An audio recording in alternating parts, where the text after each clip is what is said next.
Welcome back to another UCL Fantasy video. This will be the best Limitless team for Matchday 8. The way the Limitless works is that it's like a free hit from other fantasy formats such as FPL. So you build a team specifically for one matchday only, then your team reverts to how it was before you activate the chip in the following game week. But the most important thing is that there are no budget restrictions whatsoever. So you can buy the most expensive players in each position and not have to worry about the budget. So I'll be building the best 50-man squad specifically for the second leg of the round of 16. Let me know your thoughts down the comment section below. I'll also be talking about some injury updates because there are some key players who are currently injured and they are doubts for Matchday 8. Be sure to smash the like button and subscribe for new. Our aim is to get this video to over 200 likes and we're looking to push on towards 23k subscribers and beyond. Without further ado, let's jump straight into this video.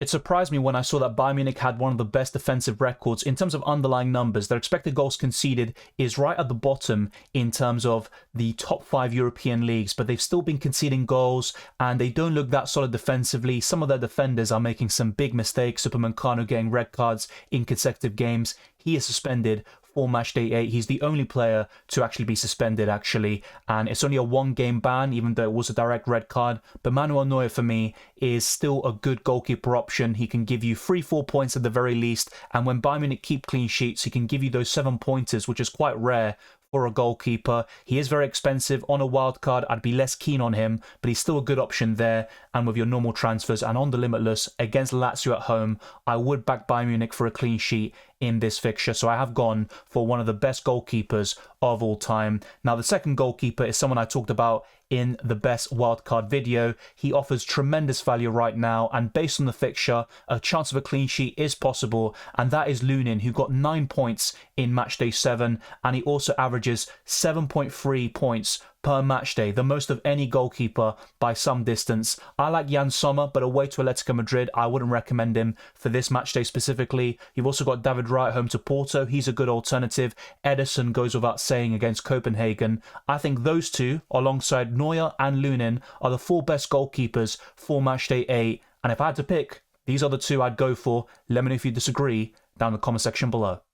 I would still go for Ruben Dias on the Limitless. He's the most nailed-on Man City defender in this competition. So I think in terms of just buying a safe option in the heart of the defence, I think Ruben Dias does qualify, but you just never know with Pep Guardiola. And with that commanding lead from the first leg, there can be several key players rested, not just Ruben Dias, but maybe Phil Foden and some surprise packages in there. So Pep Roulette is now under full swing with most players available, with the exception of Gvardiol and Grealish. Rotation is going to be rife, and that's why you might want to go for Ederson in goal and instead go for another defender entirely, because I do think 2 or 3 Man City attackers could be the way to attack Matchday 8. Now, the second defender I'm going to go for is someone I've also discussed in previous videos, but he is also a big concern. He's only started 1 game in this calendar year, and that's Mats Hummels. If you want to go for someone even safer, then I would also consider someone who scored in his last game and is also very good value for the defense, and that's Schlotterbeck. So let me know who you prefer out of Schlotterbeck or Hummels. You've also got Ryerson and Maatsen, who I recommend in the best wildcard team video.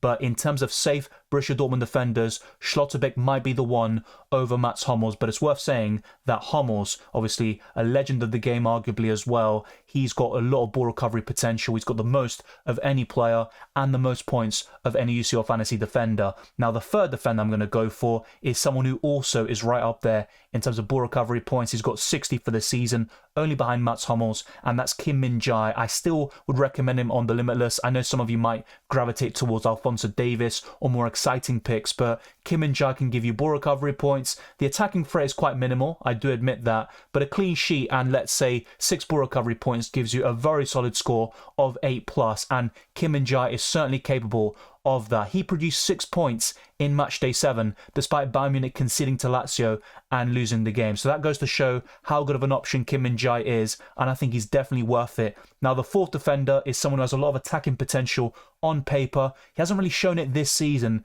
but Hakimi has been quite good for Morocco and Paris Saint-Germain. He does produce assists every now and again. He hasn't done it enough in the Champions League for me, but I do think he's worth it. Other PSG defenders include Marquinhos, who's currently doubtful, and you've also got the likes of Beraldo, who's a cheaper option, who I discuss in the best wildcard team video. Now, the final defender is where things get a bit tricky. I do like Koundé and Joao Cancelo, especially the latter with his attacking potential, but I would consider Molina, because despite how good Inter Milan have been this season and they've been wiping the floor with everybody, I think Atletico Madrid Inter Milan will be tight, just like the first leg, and it could be another low-scoring affair, perhaps a 1-0 either side or a 0-0, and Molina was subbed off just before Atletico Madrid conceded, so he's actually getting 6-7 points in every single match day in UCL Fantasy this season. He's got attacking potential, mainly through assists, and Atletico Madrid are decent defensively, although their form isn't that great, so I can understand if some of you don't want to go for Molina, and I think the best option to replace him, despite their defense not being the greatest this season, would be Joao Cancelo. So I think it's very close between the Portuguese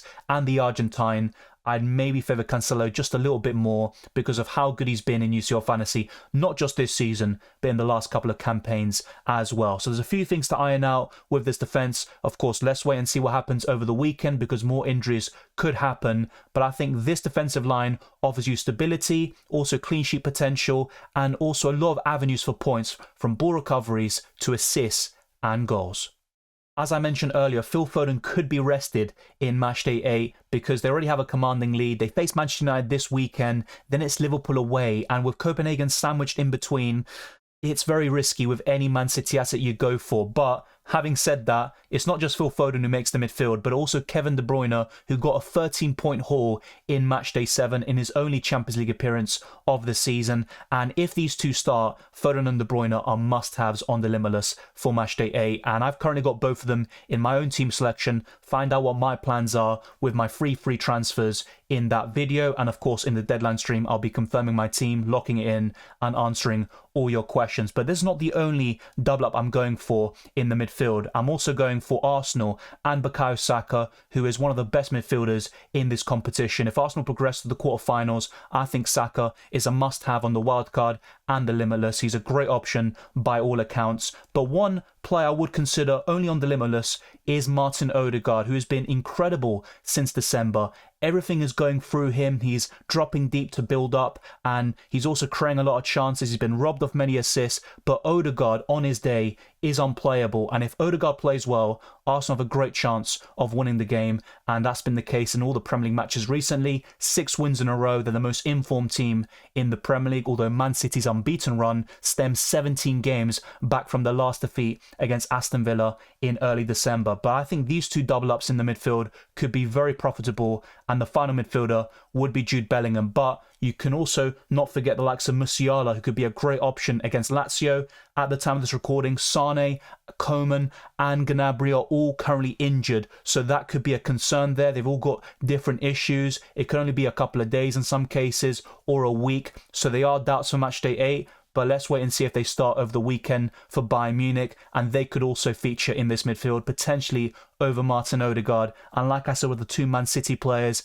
rotation is the biggest issue there, because if they start, they've got a great chance of getting double-digit hauls like they both achieved in Matchday 7. Jude Bellingham goes without saying. He's now back in training, and Matchday 8 was always the target for his return, but that isn't a guarantee. And if Bellingham is still out, you can go for Brahim Diaz instead, who got a 12-pointer in Matchday 7. Erling Haaland was missing many big opportunities in recent games against Chelsea, Bournemouth, even Brentford, but now he's back in form and he scored 5 goals against Luton Town in the FA Cup, with 4 of them being assisted by none other than Kevin De Bruyne. That's one of the best duos in the Premier League and Champions League. We haven't seen it enough, but if they both start in Matchday 8, we could see a massive scoreline for Manchester City and many returns for Haaland, Foden and Kevin De Bruyne. So I think that could be the best triple up in any attack for Matchday 8. That might not be the case going forwards, but it's a really appealing one in Matchday 8, and let's see if they all start. And if I'm being completely honest, I think one of them will be benched. And if De Bruyne starts at the weekend against Manchester United, I think he will be benched in Matchday 8. And then he will start against Liverpool at Anfield. But it's all circumstantial. We never know Pep Guardiola. It's under full swing, this Pep Roulette. And there will be some surprises in store for each game. Not just for the Champions League, but also in the Premier League. We could get some shocking benchings happening over the next couple of months. But it does work. Pep Guardiola is the best manager in the world in club football, and he's doing a great job with Manchester City. It goes without saying. But the other two forwards to complete this team pretty much speak for themselves. They've been featuring in a lot of my recent wildcard and Limitless team videos. Harry Kane scored twice against Leipzig to give them the victory. He scored in the dying embers of that game, and I think he's an incredible option, period. So Harry Kane is the best Bayern Munich offensive player. I know Sane has been a great servant for Bayern Munich in recent seasons, and in Champions League terms, he's been very underrated. But this season, I haven't seen that same level of output. He's currently injured, and I think Harry Kane will score the bulk of chances and goals for Bayern Munich. So really, it goes without saying, he is the best option to cover the Bavarians. And the final player is going to be Kylian Mbappe, who is in incredible form. 7 goals and 4 assists in his last 7 games, and he also has only blanked twice in his last 12 matches. I do like Vinicius Jr., but he's blanked in 3 consecutive games across all competitions, and he got 1 point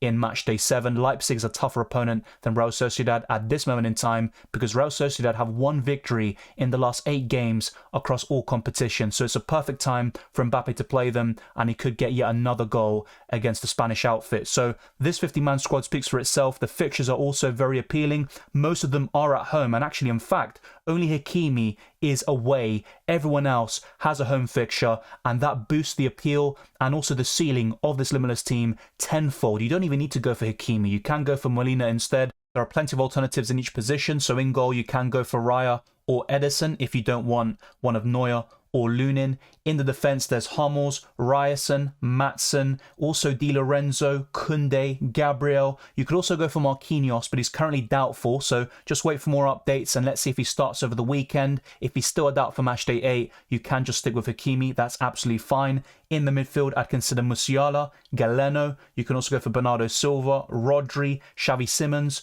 You could also go for Diaz, Brahim Diaz, if Bellingham isn't ready to start. And there's Calhanoglu, who currently is out with a muscle injury, and he could potentially miss the next couple of weeks. So let's keep an eye out for that situation. But he's another one. Zaire Emery. A lot of these are cheaper options, and you might not want to go for them on the Limitless. But I think Musiala would be an underrated pick for Matchday 8. And in terms of forwards, Vinicius Jr. is definitely the best forward that doesn't feature in this squad. There's also Lautaro Martinez, Alvarez, Morata, Lewandowski, Rodrigo, Griezmann, who's currently injured with a sprained ankle. He could be out for several weeks, but I think Atletico Madrid will do everything in their power to ensure that Griezmann is available for Matchday 8. And Gabriel Jesus could be very underrated. He's got the most points per game in terms of any forward in this season's Champions League, and his overall record in this competition is very impressive, to say the least. In terms of suspended players, only Upamecano is out due to that red card he sustained against Lazio in Matchday 7, and there are a lot of injuries to cover, so I'm going to go through them very briefly. For Arsenal, Tomiyasu has a knock injury. He's going to be out for a few days, maybe a couple of weeks. Zinchenko has a calf injury. He is currently doubtful. Thomas Partey is reportedly going to be in the squad against Sheffield United. This is according to Mikel Arteta himself.